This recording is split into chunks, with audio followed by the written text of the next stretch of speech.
Vous voyez ce type-là? C'est moi. C'était il y a 4 ans, une des périodes les plus sombres de ma vie. D'ailleurs, il vous suffit de voir l'expression sur mon visage pour comprendre que ce n'était pas la joie. Enfin si, rectification, j'avais quand même mes moments de bonheur. Ces moments où je pouvais tout oublier et ressentir du plaisir pendant un court instant. C'était quand je mangeais. La nourriture était devenue ma première source de plaisir dans la vie. Bien sûr, je ne mangeais pas pour me nourrir ou parce que j'avais faim. Oh non, la nourriture avait un rôle très différent pour moi. C'était devenu le meilleur moyen que j'ai trouvé pour échapper à la réalité. Échapper au stress, aux pensées négatives, à la tristesse, la colère ou tout simplement l'ennui et la solitude. Je mangeais mes émotions pour ne pas avoir à les reconnaître ou à les vivre. Et à chaque fois que je mangeais, j'oubliais à quel point j'étais mal dans ma peau. J'oubliais à quel point j'avais l'impression d'être prisonnier dans mon propre corps. Le problème avec cette prison, c'est qu'on y est tous condamnés à vie depuis notre naissance. Et si vous savez d'avance que vous allez devoir vivre dans un endroit pour le restant de vos jours, il vaut vraiment mieux essayer de tout mettre en œuvre pour que cet endroit vous plaise et où il fait bon vivre. C'est un bon conseil, pas vrai? Vous savez le genre de conseil qu'on donne aux autres mais qu'on n'applique pas soi-même? Dans ma situation, ma seule source de plaisir était aussi la cause de mon mal-être. Je mangeais pour oublier que j'étais mal dans ma peau. Et plus je mangeais pour oublier, plus je prenais du poids et donc plus je mangeais. Un vrai cercle vicieux. Un enfer où les moindres petits efforts physiques comme les tâches du quotidien étaient devenus de plus en plus durs à réaliser. Et encore une fois, j'ai opté pour la solution la plus simple. Je ne faisais plus rien. Je restais dans ma chambre et je jouais aux jeux vidéo. Vous savez, le combo parfait pour oublier le monde réel, jeux vidéo et du sucre. Avec ça, vous êtes sûr et certain de ne jamais affronter vos démons et ne pas y penser. Seulement voilà, à force de répétition et de vivre toujours la même journée, vous commencez à vous poser des questions. C'est donc ça ma vie? Je suis vraiment condamné à vivre la même journée jour après jour? À quoi bon? Quel est le sens de la vie si tous les jours, vous faites exactement la même chose? J'ai compris que si je voulais que les choses changent, il fallait que je change mes habitudes. Du jour au lendemain, sans réfléchir, j'ai vendu ma console de jeux vidéo et j'ai commencé à faire des recherches et acheter des livres sur la nutrition, le surpoids et l'obésité. C'était devenu ma toute nouvelle occupation. Je voulais absolument comprendre pourquoi tant de gens finissent en surpoids ou obèses. Plus je lisais et plus j'apprenais des choses importantes sur l'alimentation.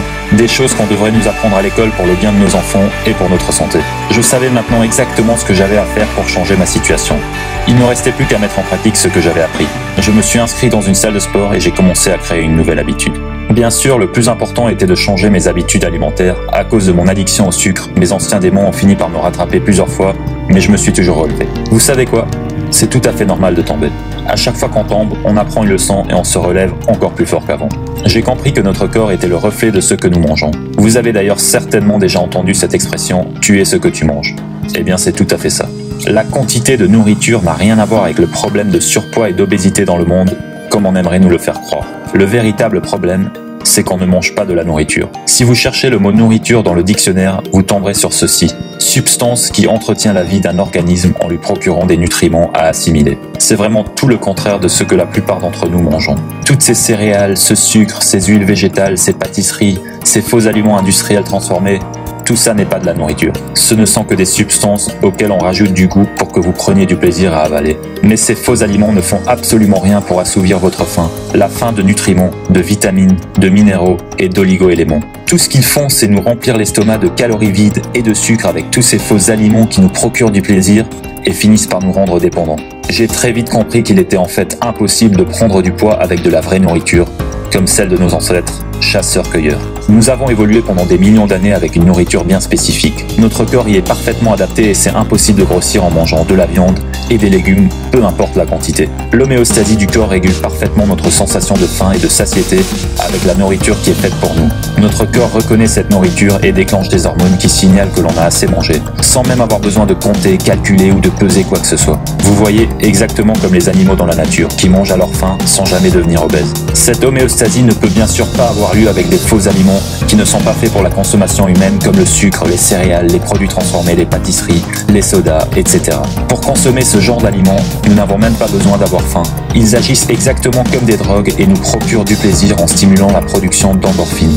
Et c'est pour cette raison que vous pourrez toujours manger un dessert après un bon repas copieux. Vous pouvez vider un pot de glace, un paquet de biscuits ou des chips devant la télé sans même vous en apercevoir. Plus il y en a et plus vous en mangerez car l'organisme ne reconnaît pas ces substances comme de la nourriture. C'est pareil pour l'alcool, la drogue ou la cigarette. Alors que si je vous mets de la viande, du poisson, des œufs avec des légumes devant vous, vous allez commencer à manger et très vite l'homéostasie va prendre le relais et vous faire comprendre quand vous avez assez mangé. Par contre, juste après, rien ne vous empêchera de sauter sur une mousse au chocolat et de la dévorer sans aucune difficulté. Il m'a suffi de comprendre la différence entre la vraie et la fausse nourriture pour que mon corps commence à changer jour après jour. En seulement 3 mois, je me suis débarrassé de 25 kilos et mon corps a continué de changer jour après jour. Aujourd'hui, je suis en bien meilleure forme physique et mentale que je ne l'ai jamais été auparavant. Bien sûr, je mange à ma faim sans aucune frustration et mes problèmes d'addiction au sucre ont disparu. Votre corps est une véritable machine qui fonctionne à la perfection si vous lui donnez ce qu'il faut. Vous pouvez avoir la voiture la plus puissante au monde. Si vous vous trompez de carburant, vous n'irez pas bien loin. Une dernière chose des plus importantes, ne confondez pas la faim physiologique avec la faim psychologique. La faim physiologique est celle qui vous maintient en vie et qui vous pousse à vous nourrir. Vous ressentez comme un creux dans l'estomac ou des gargouillements.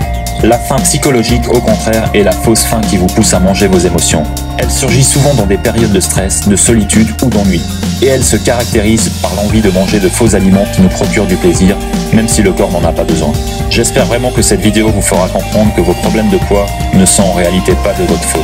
Donc arrêtez de culpabiliser. Vous avez simplement reçu les mauvaises informations qui vous ont mené d'échec en échec jusqu'à maintenant. Écoutez votre corps. Donnez-lui ce qu'il lui faut.